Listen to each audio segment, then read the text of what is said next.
New polling from Gallup finds 78% of Americans approve of President Biden's new initiative to resettle up to 100,000 refugees displaced by Putin's war. And while that is great, it doesn't erase the challenges these refugees face once they are on American soil.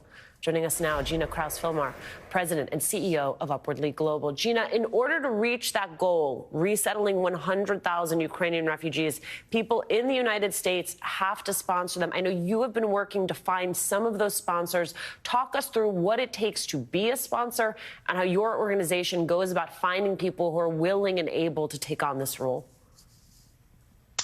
So in order to be a sponsor, you need to be a legal resident of the United States, and you need to be able to financially support a family, a Ukrainian family, for up to the 2-year period.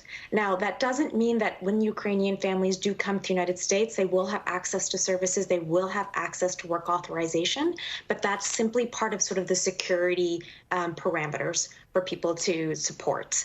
I would say there's a huge amount of interest in families in the United States supporting. You mentioned the 78%. We're also seeing a huge upsurge in the Ukrainian community, whether they're community-based organizations, whether they're individuals that have been here for years that want to be able to support family and friends coming here.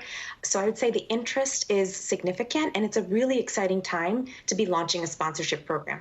So the interest is significant. There are also, though, I imagine, tremendous challenges that these refugees face after receiving sponsorship in the U.S. What does that part of the process look like?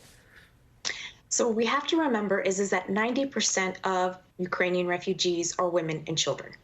And the other piece of this puzzle, though, is Ukraine is the 4th most educated country in the globe.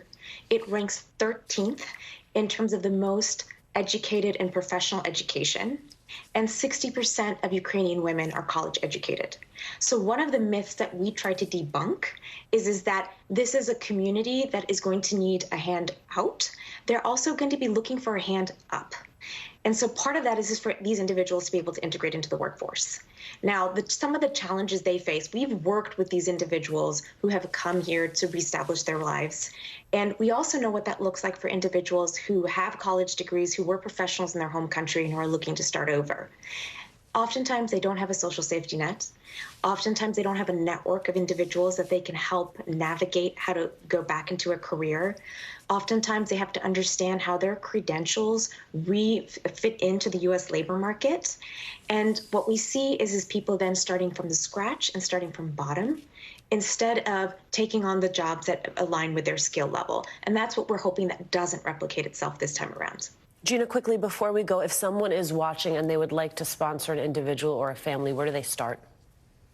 So we are partnering with the organization Welcome.us. You can go to Welcome.us's website, and there you can click on to become a sponsor, and you would fill out information that will allow you to verify those 2 things I mentioned before.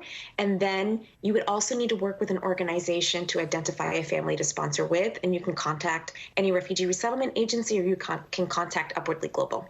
Jina, thank you so much for being here and for walking us through this. Next, the lie that simply will not die, but